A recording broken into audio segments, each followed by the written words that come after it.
আমি গোসল করতে যাই। মশার কোয়েল জ্বালাইছি তাও মশার কোনো ফিলিংস নাই, ধুয়াতে লাগে পার্টি করে মশারও কোনো বিবেক নাই। খায়া যা তুই রক্ত খাতাও কানে বন বন করিস না রে।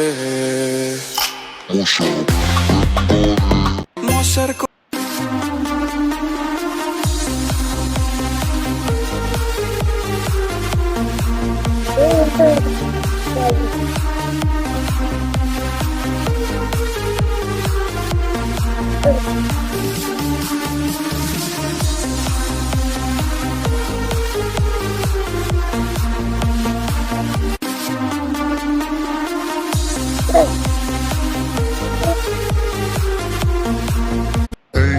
like mithai, like kulfi, rasmalai, pista barfi, sardiyan vich.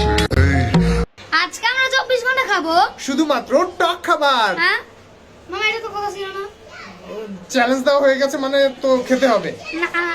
এই টক খাবার খেতে দেখলে সবারই জিভে জল আসে, কিন্তু 24 ঘন্টা টক খাবার খেলে মুখ কি জলে টইটম্বুর হয়ে যায়। এক গাদা টক ফল দিয়ে ব্রেকফাস্ট শুরু করলাম। পেয়ারা অত টক না, তাই লেবু ঘষে ঘষে পেয়ারা টক বানাচ্ছি। এই জিনিস দেখি খেতে মজা আছে। দুপুরবেলা টক কি খাবো এই চিন্তা করতে করতে ভাগ্নের হাতে ঠুয়া খেয়ে বুদ্ধি খুলে গেল। টক দই দিয়ে গরম ভাত অনেক জোর জবরদস্তি করে ভাগ্নিকে খাওয়ালাম। আমি মুখে নেওয়ার পর মনে হলো দুধ মাখা ভাত কাকে খায় আর দুধ পচা ভাত আমি খাই। এমনকি পানি পিপাসাও মিটিয়েছি তেঁতুলের জুস দিয়ে। এরপর আমরা লেবু দিয়ে একটু পিনিক করলাম। টক চ্যালেঞ্জে তেঁতুল না হলে চলে, টক মুখে তেঁতুল দেওয়ার পর মনে হচ্ছে তেঁতুল খাচ্ছি না, খাচ্ছি কারেন্ট। এরপর একে একে টক খেতে লাগলাম। শেষমেশ টক দিয়ে পানিপুরি খাওয়ার সময় ইচ্ছে করছে দাঁত কটা খুলে তারপরে পানিপুরি চাবাই।